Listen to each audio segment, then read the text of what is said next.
দূরে গেছি, যাওয়ার পরে দেখছি একটা বাইক ওদিকে গিয়া একদম একটা ছেলে একদম মাথার খুবই বেশি রক্ত। 6 নম্বর জাতীয় সড়কের ভাঙ্গায় ভয়ঙ্কর সড়ক দুর্ঘটনা, এক বাইক আরোহীর মৃত্যু, গুরুতর আহত অপর এক যুবক। 6 নম্বর জাতীয় সড়কের ভাঙ্গা এলাকায় ঘটে গেল ভয়ঙ্কর সড়ক দুর্ঘটনা। ঘটনাস্থলেই মৃত্যু হয়েছে এক বাইক আরোহীর, গুরুতরভাবে আহত হয় অপর এক যুবক। সূত্রের খবর, করিমগঞ্জ শহর থেকে ভাঙ্গা অভিমুখে আসার সময় বিপরীত দিক থেকে আসা এক সাইকেল আরোহীকে বাঁচাতে গিয়ে দুর্ঘটনাটি ঘটে। এটি ঘটনাস্থলে প্রাণ হারায় বাইক চালক ফজল আহমেদ। গুরুতর আহত সহযাত্রী জাবির আহমেদকে আশঙ্কাজনক অবস্থায় বদরপুর পুলিশ উদ্ধার করে শিলচর মেডিকেল কলেজ ও হাসপাতালে প্রেরণ করে। নিহত ফজল আহমেদের বাড়ি বদরপুরের গুয়াবাড়ি গ্রামে, আর আহত জাবির আহমেদের বাড়িও বদরপুর এলাকায়।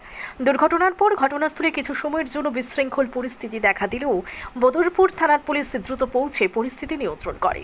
নিহত বাইক আরোহীর মরদেহ ময়নাতদন্তের জন্য করিমগঞ্জ সিভিল হাসপাতালে পাঠানো হয়। ব্যুরো রিপোর্ট, সোনার বাংলা সংবাদ। দেখলাম একটা শব্দ করছে, শব্দ করার পরে আমরা একটু ওদিকে দূরে গেছি, যাওয়ার পরে দেখছি একটা বাইক ওদিকে গিয়া একদম একটা ছেলে একদম মাথার খুবই বেশি রক্ত, আর আরেকটা ছেলে রোডের মধ্যখানে পুরা বেশি অবস্থা খারাপ। এরপরে আমরা প্রয়োজনে মিলিয়ে ওই যে একটা ছেলে যেটা বাইকের কিনারে ছিল ওটারে আমরা উঠাইয়া হসপিটালে পাঠাইছি। আর অন্য যে ছেলেটা আসলো মধ্যখানো, এটা জায়গাতে স্পট ডেড হয়ে গেছে।